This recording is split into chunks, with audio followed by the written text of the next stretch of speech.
History That Doesn't Suck is sponsored by Built, which puts your rent money to work, earning valuable points to redeem toward the purchase of groceries, travel, and more. So if you're a renter, why not make one of your biggest monthly expenses go a little bit further? There's no cost to join, and just by paying rent, you unlock flexible points that can be transferred to your favorite hotels and airlines, a future rent payment, your next Lyft ride, and more. When you pay rent through Built, you unlock two powerful benefits. First, you earn one of the industry's most valuable points on rent every month. No matter where you live or who your landlord is, your rent now works for you.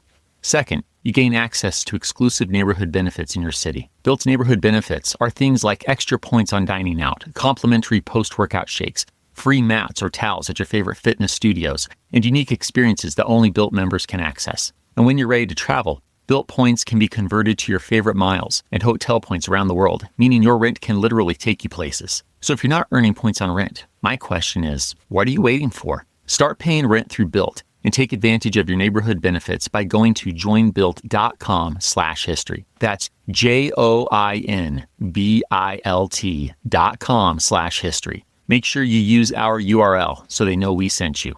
Joinbuilt.com/history to sign up for Built today. History That Doesn't Suck is sponsored by Mint Mobile. This summer, why not reduce your wireless bill by switching to Mint Mobile? Then put all the cash you save towards something fun, like a road trip to visit a historical site. And Mint Mobile's premium wireless service runs on the nation's largest 5G network, so you'll be covered wherever you go. Mint Mobile has plans starting at just $15 a month, with high-speed data and unlimited talk and text. So the service is great. It's just the bill that's smaller. I use Mint Mobile as an extra business phone. The price made sense, and I could get a new number so I didn't have to give out my personal number. But mostly, we've been using it as a hotspot for high-speed data when on the road. Get historic summer savings by shopping premium wireless plans at mintmobile.com/HTDS. That's mintmobile.com/HTDS. Upfront payment of $45 for 3-month, 5GB plan required, equivalent to $15 per month. New customer offer for first 3 months only, then full price plan options available. Taxes and fees extra. See Mint Mobile for details.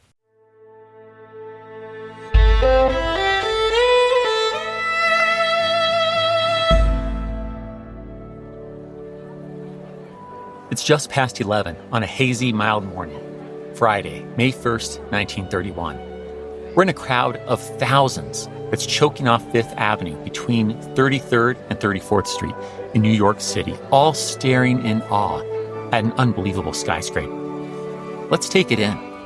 The ground floor's black granite contrasts strikingly with its large windows and aluminum doors, 2 revolving and 1 set of doubles, in a beautiful, attention-grabbing sort of way.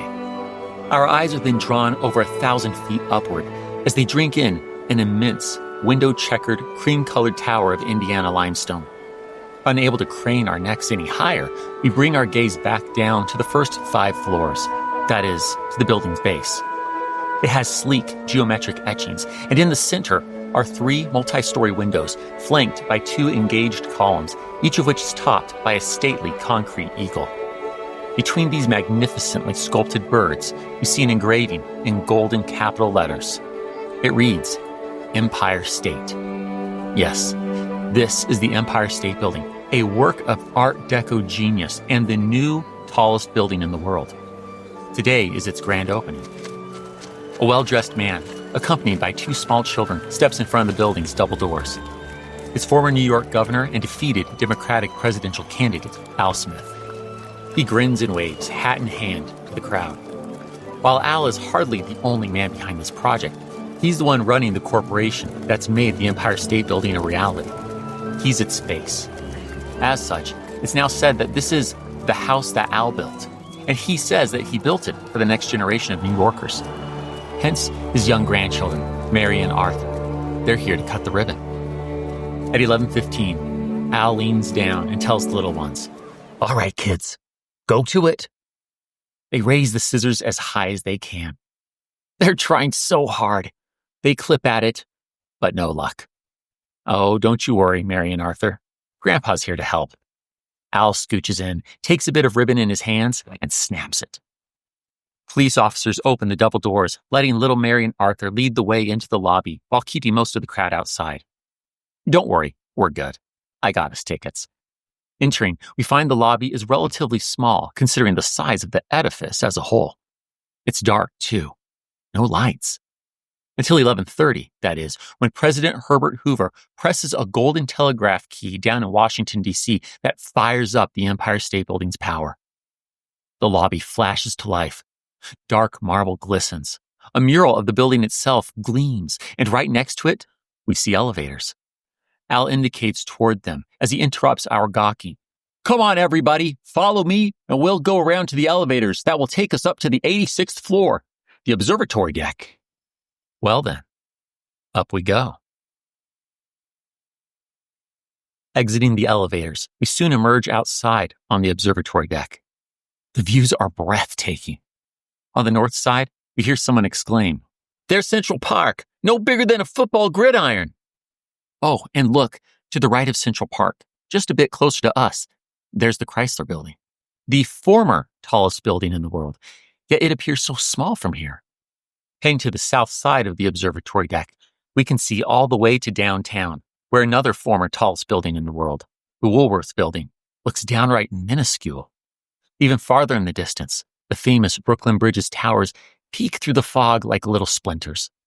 And out in the harbor, we can see Lady Liberty, a genuine colossus in reality, but from here, she looks no bigger than an ant. We pass the whole afternoon here on the 86th floor's observatory deck. With 350 others, we enjoy a buffet lunch. We listen to the Hotel McAlpin Orchestra's rendition of the Star-Spangled Banner, and of course, we hear plenty of speeches. Al Smith reads a congratulatory telegram from President Herbert Hoover and introduces the current governor, Franklin D. Roosevelt, or our Frank, as Al calls him, while assuring reporters that there's no truth to the rumors of bad blood between them. New York City Mayor Jimmy Walker, or our Jimmy, as Al affectionately calls him, offers his congratulations and praise as well. Architect Richmond H. Shreve describes the incredible engineering that enables this building to stand, while contractor Paul Starrett reflects on the city's history, from its colonial cabin beginnings to the metropolis it is today. But as the afternoon comes to its end, I kind of want to go higher, don't you? Come on, I heard the noted and daring newspaper woman, Dixie Ty, is going up. Let's go with her. Riding in an entirely separate elevator from the one we took to the 86th floor, we continue upward, another 200 feet, up a thinner, building-topping tower that wasn't even visible to us when we were standing just outside on the street. We're going up to the 102nd floor. Oh, wow. This view. We're now more than 1,200 feet above ground. Why do the buildings look bigger somehow? Something about perspective, I'm sure. This is insane. Now, what's this? Dixie's talking to a gatekeeping construction worker. His mild protestations are giving way to nods, though, and oh, no way. She's talked him into letting us go to the very top. One more floor up. Construction isn't quite finished here, so we start on a wooden ladder, then step onto a steel stairwell. This takes us to the 103rd floor. The only thing above us is a mechanical room with a roof that, from the outside, looks like an upside-down saucer. Speaking of, ready to go outside again? Cautiously, we step onto a narrow path that circles the tower. Only a waist-high parapet protects us from falling nearly a quarter mile to our certain deaths. Things look even bigger up here than they did on the 102nd floor. Whatever you do, do not lean over that parapet. Oh, and that wind is harsh. You know, I think that's enough. Let's head back inside. Now that I'm not competing with the wind, let me tell you what's really amazing about this 103rd floor. It isn't just the top of a 200-foot tall building-topping tower. It's the top of a 200-foot tall mooring mast. Here, 1,450 feet in the sky, is where passengers will board and disembark from dirigibles. That is, from blimps and airships. The Empire State Building isn't just the tallest building ever. It's the future of travel.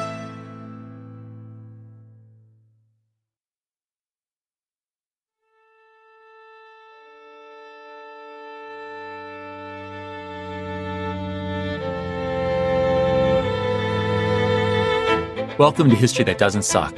I'm your professor, Greg Jackson, and I'd like to tell you a story.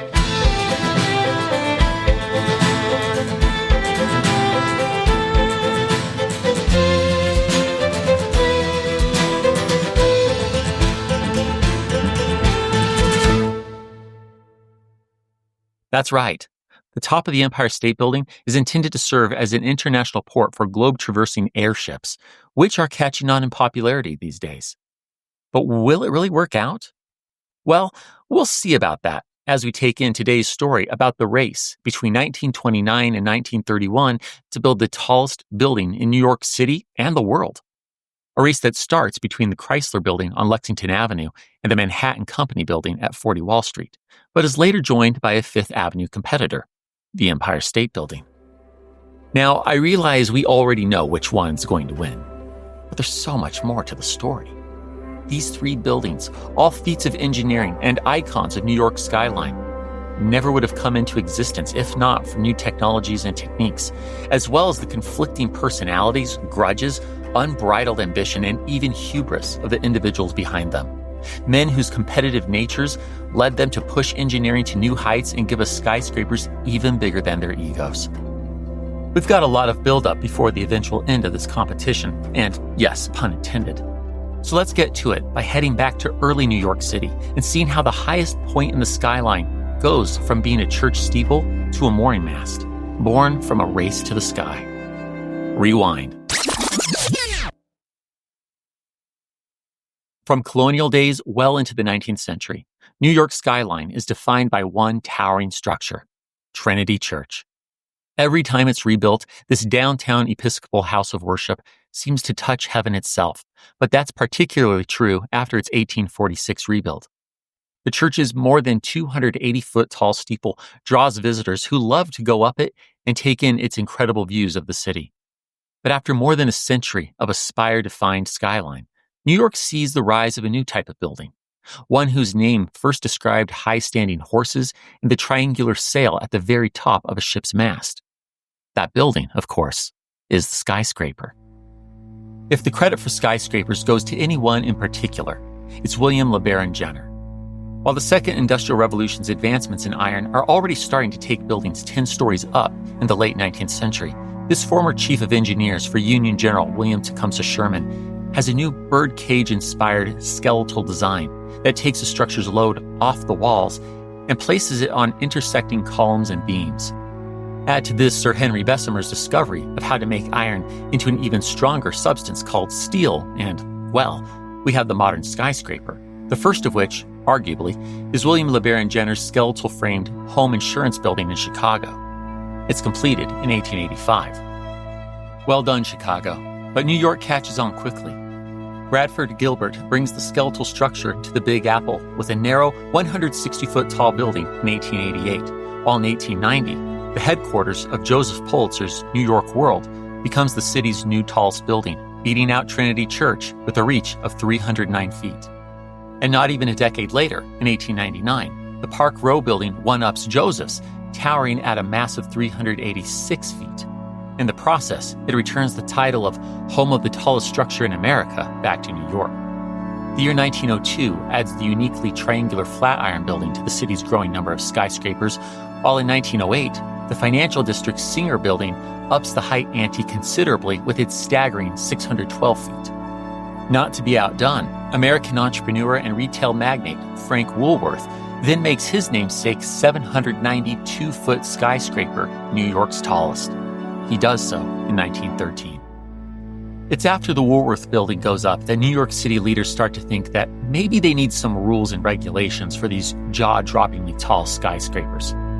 Yes, this is early zoning. Laissez-faire America isn't sure how it feels about rules telling property owners what they can and can't do on their own land. And yet, at the same time, the modern world has enabled people to build structures that can now impinge on a neighbor's use of their own property. Perhaps the best example of this actually comes from 1878, when Central Pacific Railroad exec Charles Crocker spitefully built a 40-foot tall wall around his neighbor's house to choke out all sunlight as a punishment for the man's unwillingness to sell his land. Yeah, not cool, Charles. So, for better or worse, New York City seeks to mitigate one property impacting another, or the public, by becoming a zoning pioneer with its 1916 zoning resolution, quote, regulating and limiting the height and bulk of buildings hereafter erected, and regulating and determining the area of yards, courts, and other open spaces, and regulating and restricting the location of trades and industries and the location of buildings designed for specific uses and establishing the boundaries of districts for the said purposes." Close quote. These zoning regulations, which require buildings to step inward with what's called setbacks so that they don't end sunshine as the city knows it, are more than put to the test amid the boom of the Roaring '20s. That particularly becomes the case as William Van Alen and Craig Severance start reaching for each other's throats. William and Craig. They were New York's architectural dynamic duo of the 19-teens. Fit and handsome with a full set of hair, Craig had the salesmanship, while tall and lanky William brought true architectural genius and talent. They were the perfect pair until 1924. This is the year that their partnership sours over the firm's new direction and who gets the credit for their successes. And now, in the city known for its rivalries, be that Alexander Hamilton versus Aaron Burr, Joseph Pulitzer versus William Randolph Hearst, the New York Mets versus the New York Yankees, or where to get the best New York-style pizza or even bagel, William Van Alen and Craig Severance are about to go head-to-head in one of the most explosive competitions the Big Apple has ever seen. Their competition starts, we might say, in 1927, as William Van Alen works with real estate investor William Reynolds on a project at 405 Lexington Avenue. What starts out as a 40-story hotel becomes an office skyscraper. On June 3, 1928, Mr. Reynolds meets with the National Association of Building Owners and Managers.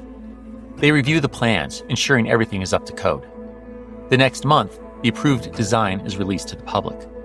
American architect credits William Van Alen with, quote, "departing from certain of the old-time principles on which the skyscraper was developed.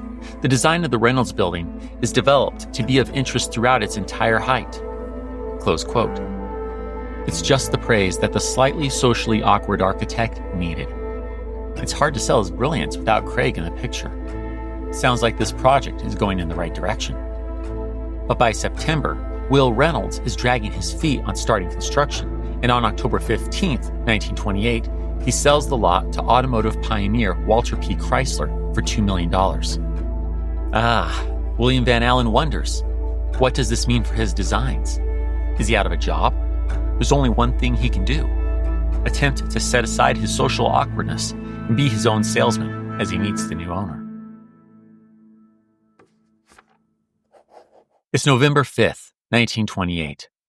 We're at 347 Madison Avenue in New York City, the office of Walter P. Chrysler. Husky and handsome with a side part in his slick hair, this titan of the car industry looks pensively at the 6-foot-tall, lanky, blue-eyed and brown-haired figure just entering his office. Instantly, he's sizing up this awkward Ichabod Crane of a man. This is the architect whose plans for the site at 405 Lexington Avenue came with the purchase, William Van Alen. The men engage in small talk. A painful experience for William, but he navigates it, and somewhere in the conversation, Walter realizes that he's sitting across from a man who, though lacking the gift of the gab, is a fellow disruptor, a rule breaker, an architect who dreams, dares, and does bold things. As that realization settles in, the 1928 Time magazine Man of the Year gets down to business. He'd like to hire William, but not to use his current plans. Walter wants the architect to come up with a whole new building. Walter bellows at his nervous guest, "I want a taller building of a finer type of construction, and it's your job to give the best that's in you." The car titan continues, telling William to study Western cities' buildings, to examine the design and materials, and then improve upon them to the best of your ability. Spare no effort or time. As the two men part, they've agreed that William has an unlimited budget from which he can assemble a team that will report only to him. The formerly disgruntled architect has scored the opportunity of a lifetime. The next day, William Van Alen jumps into revamping his plan, ready to make 405 Lexington Avenue, that is, the Chrysler Building, the tallest, finest built structure in all of New York City. He wants an architectural character that is effective, beautiful, expressive of the purpose of the building, of our method of construction, and of the spirit of the times. The architect is inspired by a new, colorful, and geometrically ornate style that you and I will know as Art Deco. Things move fast. On November 9th, 1928, excavation of the site begins before there's even a finalized plan for the actual building. On November 12th, Williams submits the design for the lower part, or the base of the building. 10 days later, the 22nd, he shares plans for floors 11 through 27 with Walter Chrysler. For the 8 weeks after this, Williams struggles to figure out how he wants the top of the building to look, but in January 1929, he resumes with fervor. On January 26th, the 51st through 67th floor plans are sent over. They're followed on February 1st by plans for floors 28 through 50. And finally, on March 4th, plans for the outside of the building are finalized. Williams' final design includes long vertical stretches of windows, bands of dark brick around the corners, and most uniquely, a dome on top of the tower decorated with several arches that successively build on top of each other, taking the building higher and higher. In sum, it's currently envisioned to be a 68-story, 809-foot tall tower with 900,000 square feet of rentable floor space. William partners with contractor Fred Lay. Fred brings ample experience from other NYC construction projects, and at the end of February 1929, he hangs a sign on the recently cleared Lexington lot that reads, "Chrysler Building, being erected on this site, ready for occupation, spring of 1930." In early March, Walter Chrysler releases Williams' designs to the public. The New York Times reports, "World's tallest edifice to cost $15 million, topped by artistic dome."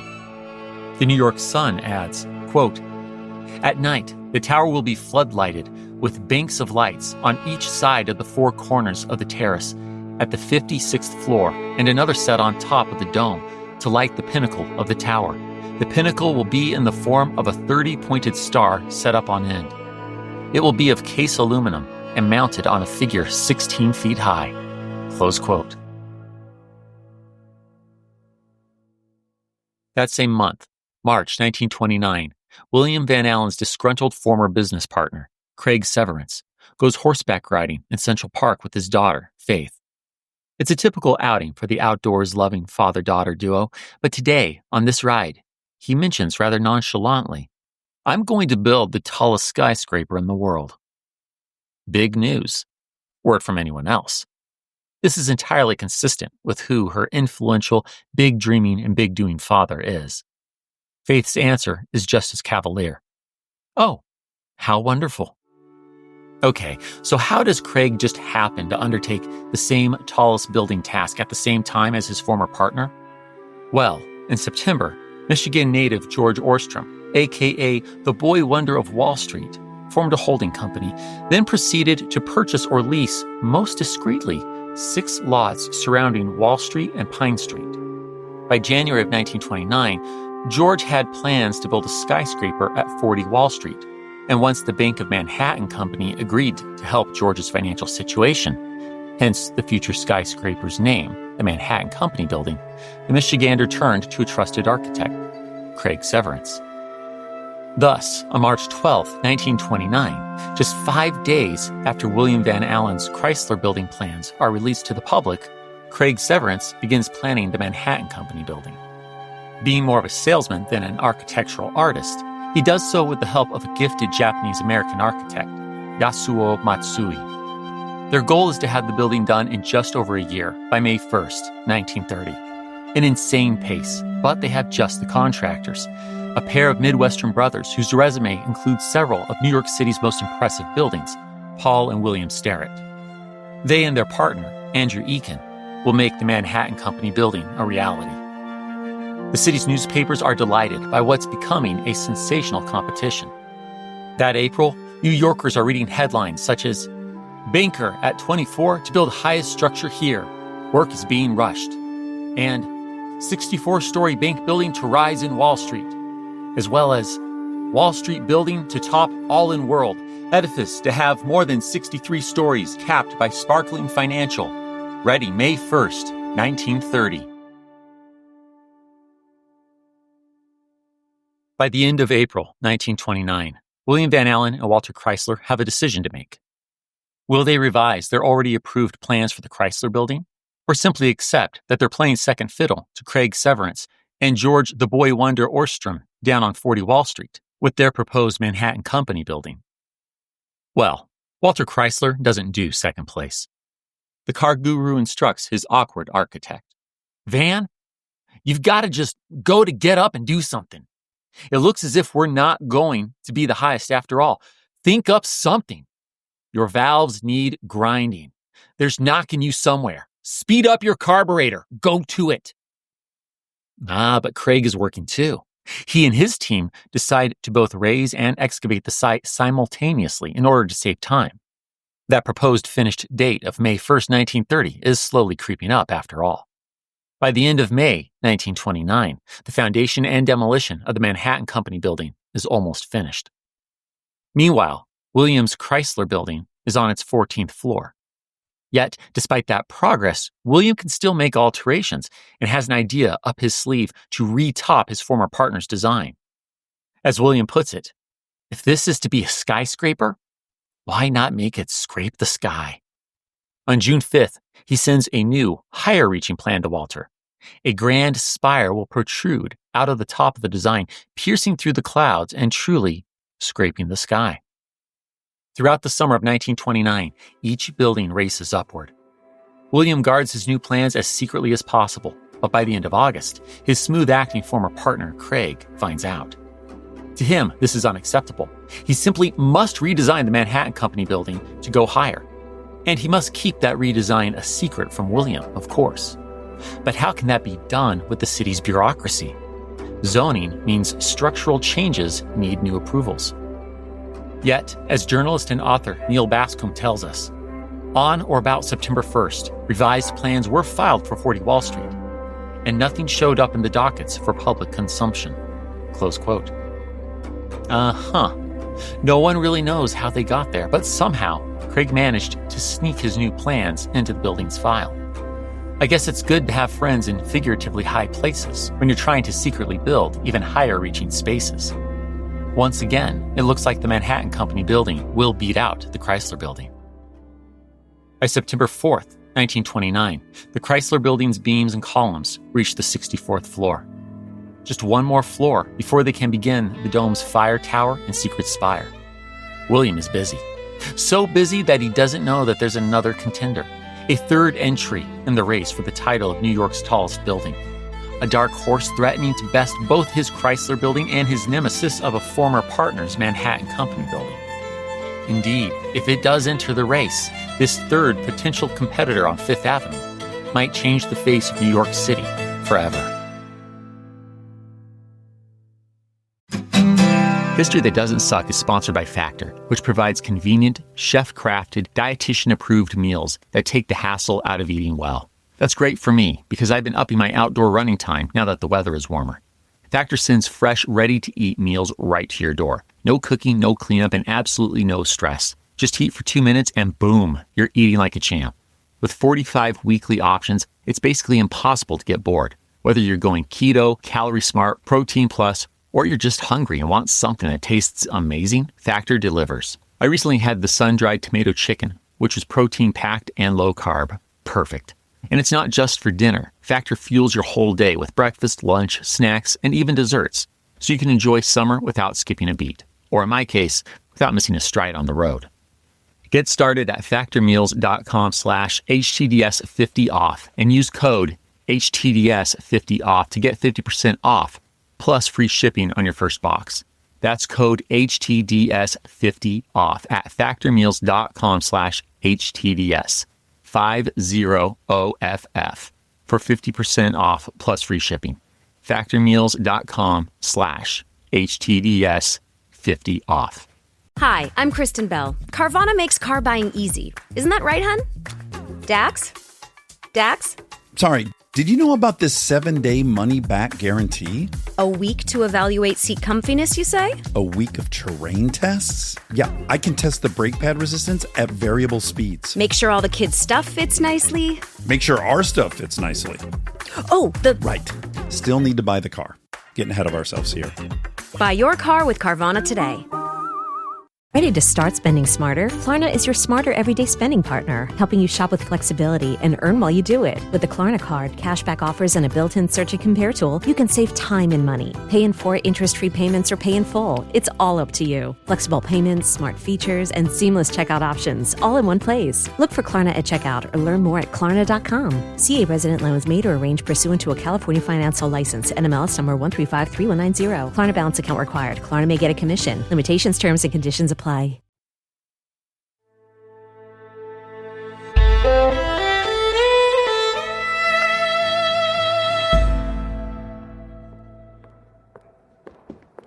mid-September 1929, Paul and William Sterrett venture to the Biltmore Hotel on Madison Avenue in New York City's Midtown for a meeting with men of no small note.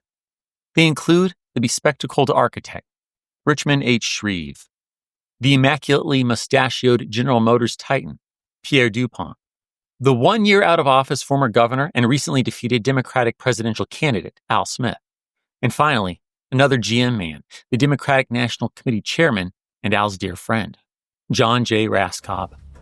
This group intends to erect a new skyscraper on Fifth Avenue, and even though Paul and William are already the contractors on the Manhattan Company building, they hope to get this gig too. Walking into Al's suite of rooms on the Biltmore's 14th floor, the Sterrett brothers find the former governor seated at the head of a table. Blunt as ever, Al asks them, "Well, what have you got to say for yourselves?" Paul jumps in. The bespectacled contractor carefully explains that he and his brother's firm bring a lot of New York skyscraper experience. With that experience, they'll work faster than others, saving Al and his colleagues so much money that their fee will feel insignificant. This prompts Al to ask, "How much is your fee?" $600,000. "That's your asking price." "No, that's our real price." Al pushes back, pointing out all the advertising the brothers would get from this project. But unlike other builders, the Sterrett brothers stand out by not caring. Paul replies, "I've been in this business 40 years, Governor. I don't need that kind of advertising." When asked about equipment, Paul is certain that their competitors have lied and said that they already have what they need. But Paul wants to be truthful and to stand out. He goes the other way, telling them that they have, to quote his later written recollection, "Not a blankety-blank thing. Not even a pick and shovel." The men are aghast. Paul continues, "Gentlemen, this building of yours is going to present unusual problems. Ordinary building equipment won't be worth a damn on it. We'll buy new stuff, fitted for the job, and at the end, sell it and credit you with the difference. That's what we do on every big job. It costs less than renting secondhand stuff, and it's more efficient." What about subcontractors? Well, Paul can tell that other contractors are boasting of all the work they'll personally do. So once again, he goes against the grain. "We won't do anything that we can sublet to advantage." Once again, Al and his investor friends look on in shock. The brothers walk out of the hotel, afraid they bid too high and push their luck. But just as they return to their office, they get the call. They're hired to work on the Empire State Building. That same September, the Empire State Building is officially announced. The Sterrett brothers and Andrew Eakin are the contractors, working with architects Richmond H. Shreve, William F. Lamb, and Arthur Loomis Harmon. The site is between 33rd and 34th Streets on Fifth Avenue, the current home of the city's beloved yet dying hotel, the Waldorf-Astoria. Many a New Yorker is heartbroken to know this storied landmark of the city is slated for demolition. But so it goes. While Al Smith is the face of the project in many ways, General Motors man John Raskob is the real power broker behind the Empire State Building. Sticking it to both of his tallest building competitors, George Ohrstrom and fellow car maker Walter Chrysler, John wants the building finished by May 1st, 1931. That's right, exactly 1 year after the Manhattan Company building at 40 Wall Street is slated for completion, and he keeps asking his team to go bigger, to go taller. They're planning for about 80 stories. Meanwhile, William Van Alen is still hard at it on the Chrysler Building, just as Craig Severance is still working on the Manhattan Company Building. Neither of these rival architects are worrying about losing the race for the tallest skyscraper to this proposed Empire State Building, nor to each other. See, each thinks he has the other tricked. Craig, as we know, managed to file changes with the city discreetly. He is confident that the Manhattan Company Building at 40 Wall Street has this in the bag, especially as he revises one more time to add a lantern story and flagpole. But what he doesn't know, what very few know, is that William has one last trick up his sleeve, too. It's October 23rd, 1929. Yesterday's hurricane-like winds have died down, and William Van Alen is with Walter Chrysler on Fifth Avenue, a few blocks distant from their colossal Chrysler Building at the corner of Lexington Avenue and 42nd Street. They have to be a few blocks away. That's the only way they'll be able to watch the rise of their mighty spire, or to use William's word, the rise of their mighty vertex atop their beloved skyscraper. At this same moment, workmen are hard at it within the uppermost reaches of the Chrysler Building. Inside its multi-arched dome, they're riveting that spire or vertex together. Yes, it's so big they could only get it up here in 5 separate sections. Altogether, this 27-ton steel tower stands 185 feet tall. And now that it's assembled, it's time to reveal this unlikely sky-piercing needle to the world. Standing on wooden platforms on top of the building's dome, a dizzying 935 feet in the sky, workers manning a mobile crane of sorts, known as a derrick, lower lines to the vertex. Once the lines are connected and secured, cables churn through the derrick wheels, slowly inching the Star-Spangled Banner-topped vertex upward and closer to its final destination. It's both astonishing and terrifying. If anything goes wrong, it could send several tons of steel crashing down on the unsuspecting city below. And boy, does William know it. Watching his vertex start to rise on top of the Chrysler Building from the street below, this awkward architect is said to experience 4 sinking spells, continuous vertigo, and 3 attacks of mal de mer. But everything continues without an accident as the vertex reaches its full intended height. A foreman waves to the derrick crew's signalman. He, in turn, rings a bell to alert the workers to stop. Now, it's time for the steel workers. Moving carefully but quickly amid the clouds, they line up the bottom section of the vertex with the top of the dome. This done, riveters race to officially connect the 2 pieces. Rivets glow bright orange in a coke stove, and once a placeholder bolt is removed, these red-hot bolts are carefully placed into the depression. A bucker-up braces a dolly bar against the top of the rivet as a gunman pounds it in. And then, the process starts all over again for the next connection. At last, the work is done. The vertex is up. It took 90 minutes and sticks out enough to add over 100 feet to the previously 935-foot tall skyscraper. The Chrysler Building now stands at 1,046 feet. William Van Alen and Walter Chrysler have done it. Rising from a black granite and limestone base to a mostly off-white brick tower, decorated with radiator cap-inspired gargoyles, fender depicting brickwork, mounted hubcaps, and other homages to the automobile, and continuing upward to that arched dome and needle-like vertex.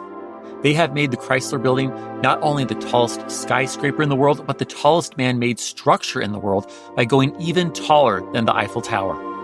And they've done it on the sly with this vertex, just as William said they would. To quote him, "We'll lift the thing up, and we won't tell them anything about it. And when it's up, we'll just be higher. That's all." Indeed, they made zero fanfare of the day and made no effort to alert the press. Meanwhile, their building's secret stature is further aided by the stock market's crash the next day, Thursday, October 24th, 1929.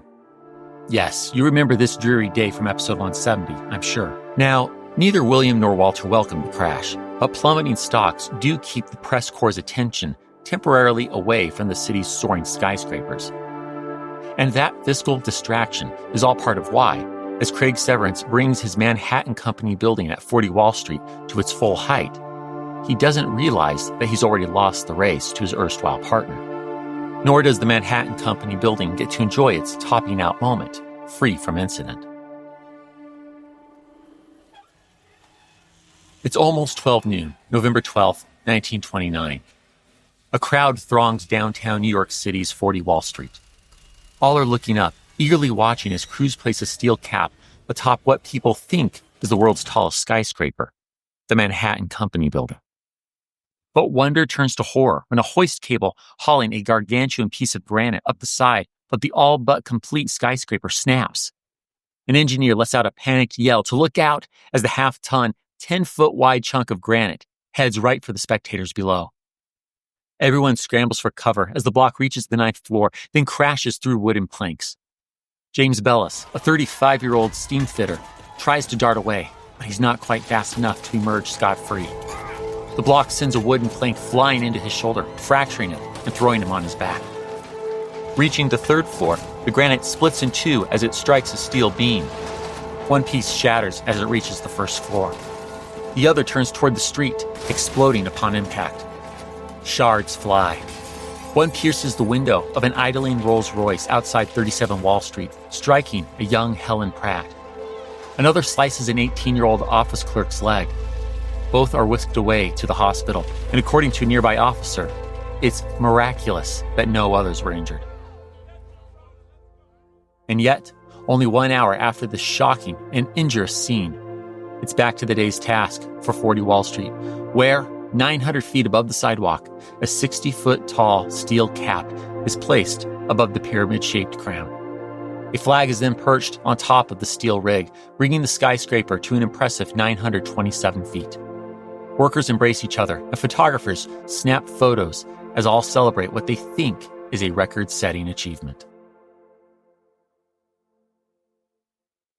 4 days later, on November 16, 1929, the Dow Services Daily Building Report publishes the truth. The Chrysler Building is taller. Even though William Van Alen actually defeated his former partner, Craig Severance, nearly a month prior, news of the Chrysler Building's secret spire is just hitting. The best Craig can do is claim to have the tallest functioning building in the world for those brief few weeks in May 1930 when 40 Wall Street is finished and the Chrysler Building is still getting its finishing touches. William Van Alen and Walter Chrysler have done it. In one unspecified afternoon, the duo go up their building, past the official top 77th floor, and look out below on the city that they've managed to dwarf. It's a magnificent view. I can only imagine what the two men are thinking. Victory is theirs. If only they knew just how brief that victory would be. What kind of programs does this school have? How are the test scores? How many kids do a classroom? Homes.com knows these are all things you ask when you're home shopping as a parent. That's why each listing on Homes.com includes extensive reports on local schools, including photos, parent reviews, test scores, student-teacher ratio, school rankings, and more. The information is from multiple trusted sources and curated by Homes.com's dedicated in-house research team. It's all so you can make the right decision for your family. Homes.com. We've done your homework. You ever hit that moment when your kid asks for help with homework and you're like, wait, when did long division get this complicated? Or maybe your child's flying through lessons and getting bored in class. Yeah, been there. Whether they're struggling or soaring, IXL can make a real difference. IXL is an award-winning online platform that helps kids really understand what they're learning. It covers math, language arts, science, and social studies from pre-K through 12th grade. And it's actually fun, engaging, personalized, and packed with encouraging feedback to help keep them motivated. IXL is used by 96 of the top 100 school districts in the U.S., and it's no surprise, it's backed by research. Kids using IXL are scoring higher on tests, and studies from almost every state show they're consistently doing better. Make an impact on your child's learning. Get IXL now. And listeners of this podcast can get an exclusive 20% off IXL membership when they sign up today at IXLlearning.com/audio. Visit IXLlearning.com/audio to get the most effective learning program out there at the best price.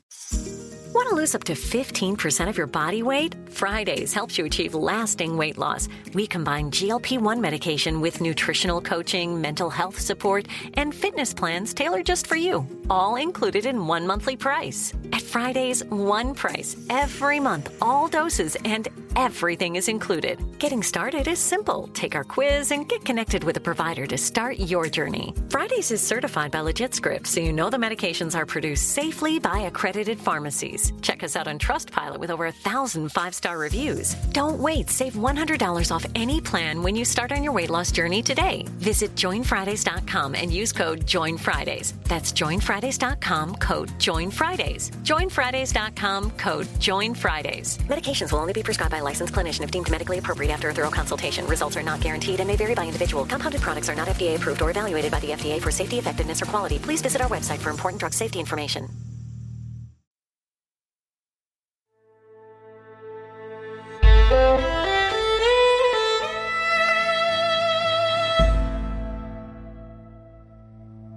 On November 19th, 1930, former New York Governor Al Smith speaks to journalists about a variety of New York-related things. On everyone's mind, though, is the Empire State Building. Finally, he gets around to telling them, this building will be a monument to the dignity, power, growth, and wealth of the imperial city of the Empire State. Envisioned at 85 stories, the Empire State Building should beat out both the Chrysler Building and 40 Wall Street. It'd be hard to change either of them much at this point. Both were completed last May.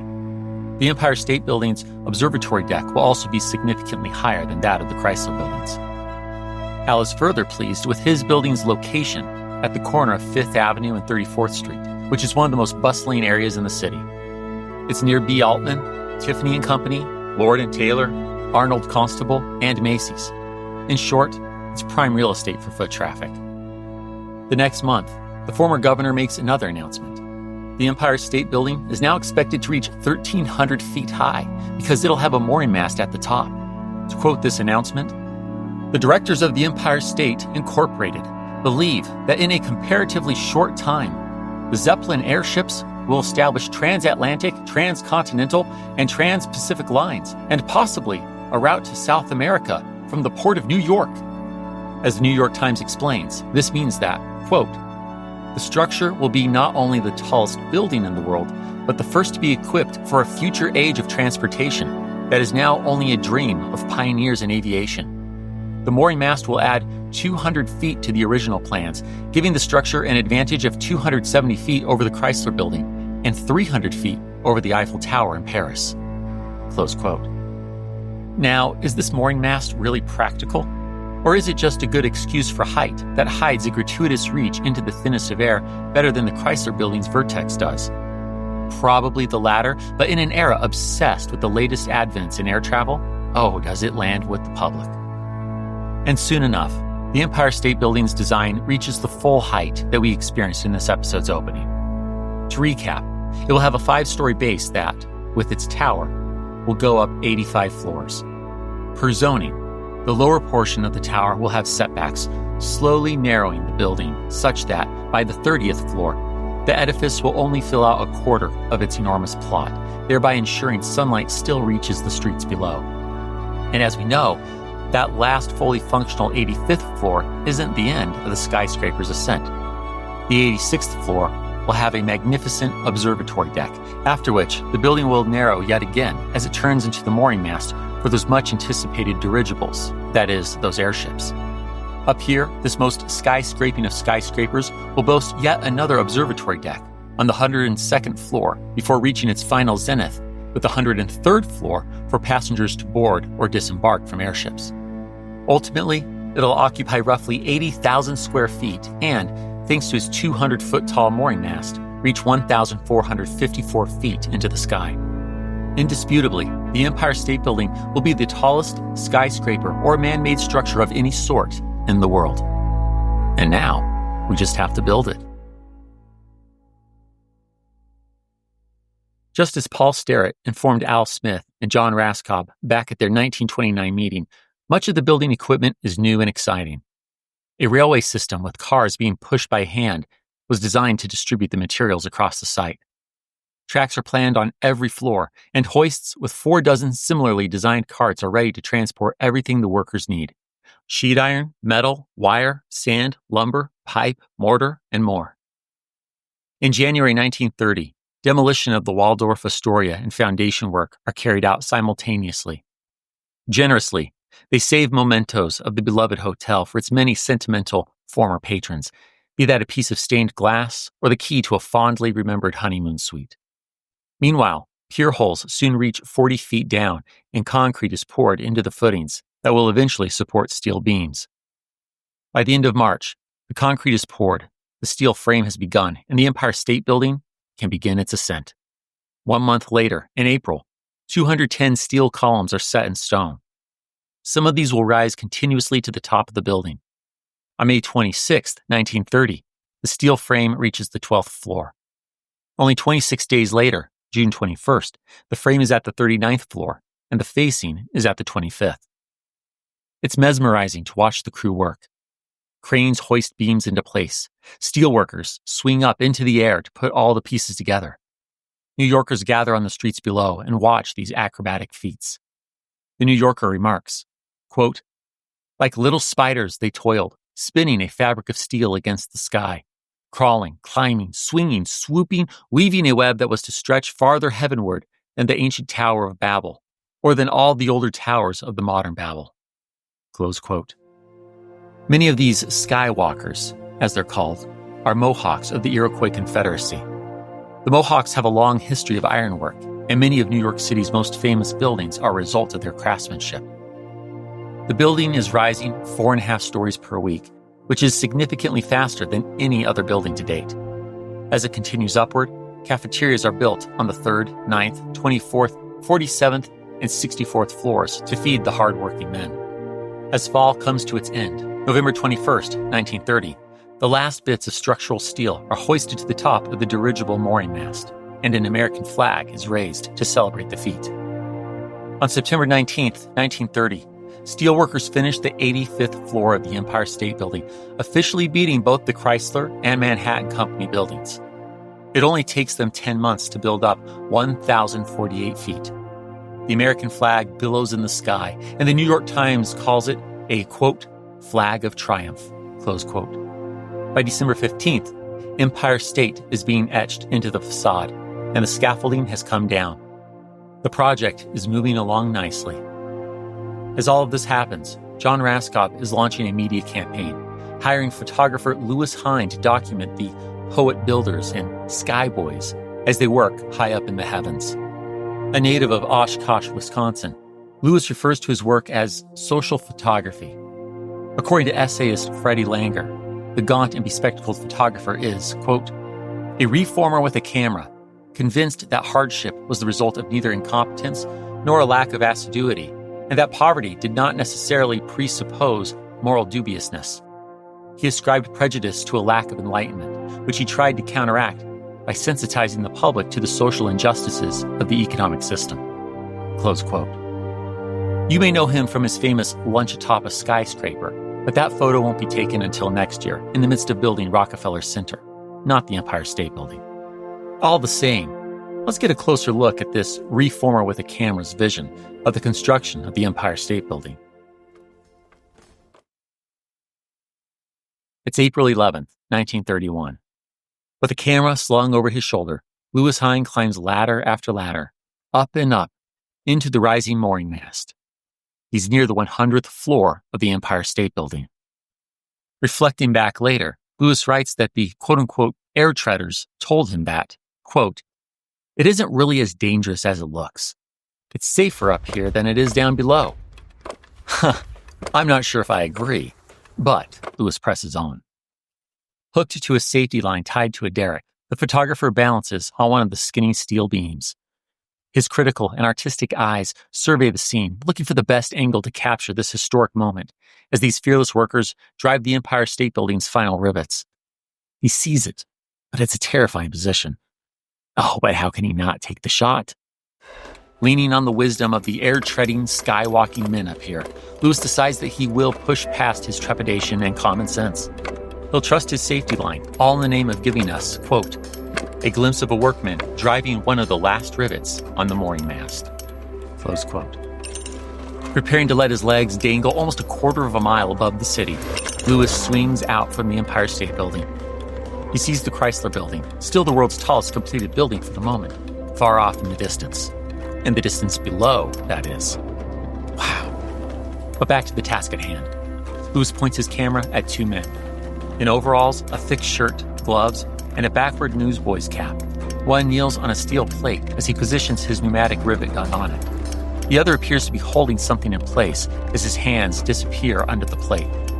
Neither seems bothered by the dangers of the job, and Louis manages to snap a candid picture without them seeing or even realizing he's there. Many of Lewis's photos are similar to this one. At dizzyingly high heights, he captures the sight of two fedora-clad supervisors dangling in a basket above the skyline, a man straddling a steel beam, wearing work gloves yet no harness, tightening bolts at a terrific height, a shirtless man with a bandana on his head, leaning against a corner beam with nothing to secure him while casually smoking a cigarette on his break. Two men perched atop girders being hoisted into the air with nothing but sky behind them, and a connector climbing a cable to secure a girder with nothing but planks below him. Many of these photos have the Chrysler Building in the background, where it looks dwarfed and insignificant. It's a fantastic perspective for the photos that I'm willing to bet Walter Chrysler doesn't appreciate. Anyhow, if you haven't seen these photos for yourself, I highly encourage checking them out after the episode. They're breathtaking and even a touch anxiety-producing. After his Empire State Building series culminates in the photo we just heard about, Lewis remarks, "I have always avoided daredevil exploits and do not consider these experiences as going quite that far, but they have given me a new zest and perhaps a different note in my interpretation of industry." The Empire State Building is effectively done, and on April 16, 1931, John Raskob, Al Smith, and their colleagues host a celebratory dinner for various dignitaries and contractors. The menu for this boys' night, and yes, not a single woman is invited, reads in part, "Far above the sidewalks of New York soars the Empire State. To the public, it is a mighty symbol, a supreme expression of man the builder. To those who have participated in its making, it has been a great adventure, an adventure made possible by the vision and scientific knowledge that can turn dreams into stone and steel. The makers of the Empire State are here tonight, the owners whose faith was an inspiration, the architects whose boldness and simplicity of design was the solution of unprecedented problems, the builders who brought skill, speed, and unselfish cooperation to their task. To each comes the thrill of participation. To each comes the pride in accomplishment." It's a well-enjoyed evening, but of course, as we know from this episode's opening, the public gets its day too. On May 1st, 1931, former Governor Al Smith and his sweet grandchildren stand before a thronging crowd as they officially dedicate and open the Empire State Building as the world's newest, tallest man-made structure. So sorry, Walter Chrysler and William Van Alen. I'm afraid your building has lost the title after less than 1 year. But before we wrap on this competition for the skies, we have to explore one last aspect of the Empire State Building: the mooring mast. Did it ever really work? Let's find out. It's mid-afternoon, September 29th, 1931, and a heights-defying repairman, or a steeplejack, named Ellis Lewis, is as high up on the Empire State Building as one can go. He's standing on top of the mooring mast on the 103rd floor's upside-down saucer-shaped roof. Just below him, on the 103rd floor's narrow, parapeted path, is Goodyear's chief rigger, Andrew Kelly. A few big shots and dignitaries, like John Raskob, Al Smith, and members of the press, are on the 103rd floor as well. Yet, despite being 1,450 feet high, they're all still looking higher still at the Goodyear blimp Columbia, floating another 100 feet up. Yes, this most famous of airships is putting the Empire State Building's mooring mast to the test this afternoon. But things aren't off to a great start. For the past hour or so, the Columbia has swayed to and fro above the mooring mast. Twice now, Ellis Lewis has tried to grab its mooring rope, and twice it's fluttered away from him. Is the wind simply too strong up here to pull this off? Well, third time's the charm, right? Once again, the blimp closes in, and this time, Ellis manages to seize the elusive cord. It's about this same time that another rope, dangling from the blimp with a bundle of newspapers, thuds against the building. Chief rigger Andrew Kelly reaches for it as he calls out, "Hold my legs, somebody, in case I get pulled."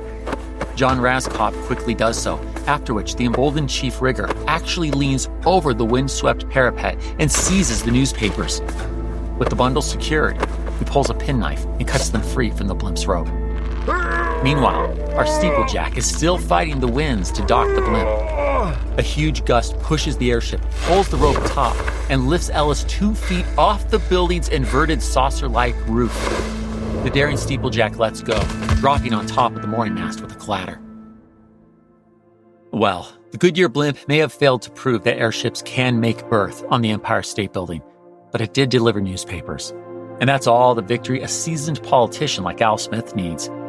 He quickly descends to the 86th floor's observatory deck and gives a rousing speech to hundreds of onlookers and broadcasters about this first ever air delivery. Good spin, Al, and great delivery stunt. But this is as successful as the mooring mast will ever be with airships, particularly when interest in them dies down in 6 years after the Hindenburg explodes on May 6, 1937. Well, let's be honest. None of the men behind this building really care.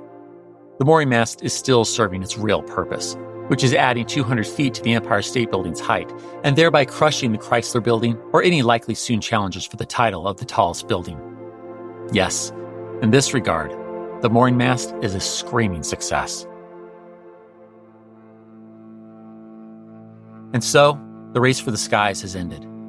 The Manhattan Company building at 40 Wall Street has come in last, while the Chrysler Building's brief moment in the sun was quickly eclipsed by the rise of the Empire State Building. Nonetheless, each is an extraordinary work.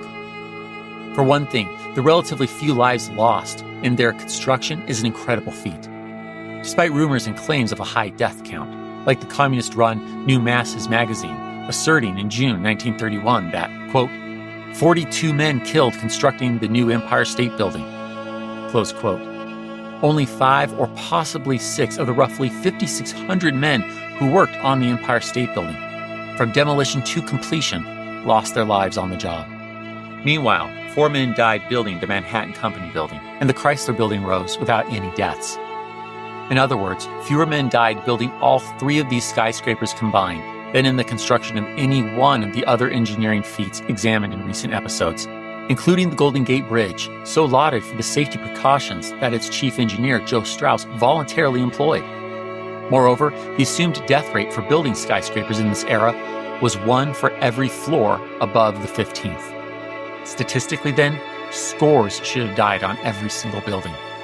All that to say, the low death count is impressive and a testament to the skywalking workers still. The speed at which these buildings went up was likewise astounding. These, the tallest buildings in the world, each constructed in under 2 years. Of course, they didn't have all the regulations that we do in the 21st century, but as we saw, zoning had come into existence. It speaks to the innovation, sheer workforce, creativity, and drive of the planners, architects, contractors, and others involved. These buildings also speak to the pride, if not hubris, of the men behind them. Men like Walter Chrysler, John Raskow, Al Smith, the Starrett brothers, and of course, the warring, formerly aligned architects, William Van Alen and Craig Severance. Nonetheless, their competitive drive led to innovation. It made New York's skyline visible proof of just how advanced American engineering had become, as each of these men reached for the skies in the most figurative and literal of ways. And indeed, with these 3 buildings, the skyline of New York City is forever changed. It's not until December 1970, when the North Tower of the World Trade Center reaches 1,368 feet, that the Empire State Building loses its title as the tallest building in the world. But that story, the story of the World Trade Center, is a tale for a much, much later day. Nonetheless, we aren't done soaring to new heights in the 1930s.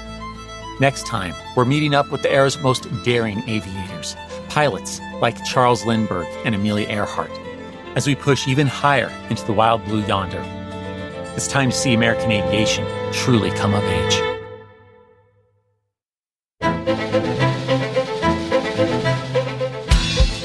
History That Doesn't Suck is created and hosted by me, Greg Jackson. Episode researched and written by Greg Jackson and Riley Neubauer. Production by Airship. Sound design by Molly Bach. Theme music composed by Greg Jackson. Arrangement and additional composition by Lindsey Graham of Airship. For bibliography of all primary and secondary sources consulted in writing this episode, visit htdspodcast.com.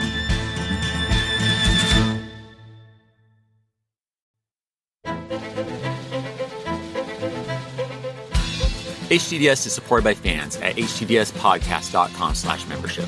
My gratitude to you kind souls providing funding to help us keep going. Thank you. And a special thanks to our patrons whose monthly gift puts them at producer status. Ahmad Chapman, Andy Thompson, Art Lang, Bob Stinnett, Brad Davidson, Bronwyn Cohen, Bruce Hibbert, Carissa Sedlak, Charlie Mages, Chloe Tripp, Christopher Merchant, Christopher Pullman, Dan G., David Rifkin, Durante Spencer, Donald Moore, Ellen Stewart, Elizabeth Christiansen, El Chiviado, Ernie Lowmaster, G2303, George J. Sherwood, Henry Brunges, Holly Hamilton, Jake Gilbreth, James Bledsoe, Janie McCreary, Jeff Marks, Jessica Poppin, Joe Dobas, John Boovy, John Frugal Dougal, John Oliveros, John Ridlevich, John Schaefer, Jonathan Turrell, Jordan Corbett, Joshua Steiner, Justin M. Spriggs, Justin May, K, Kim R., Kim Reniger, Kristen Pratt, Kyle Decker, L. Paul Goinger, Lawrence Neubauer, Linda Cunningham, Matt Siegel, Melanie Jan, Nate Seconder, Nick Caffaro, Noah Hoff, Owen W. Sedlak, Reese Humphreys Wadsworth, Rick Brown, Robert Drazovich, Sarah Trewick, Sharon Thiessen, Sean Baines, Stacy Ritter, Stephen Williams, The Creepy Girl, Thomas Sabbath, Zach Green, and Zach Jackson. Join me in 2 weeks. I'd like to tell you a story.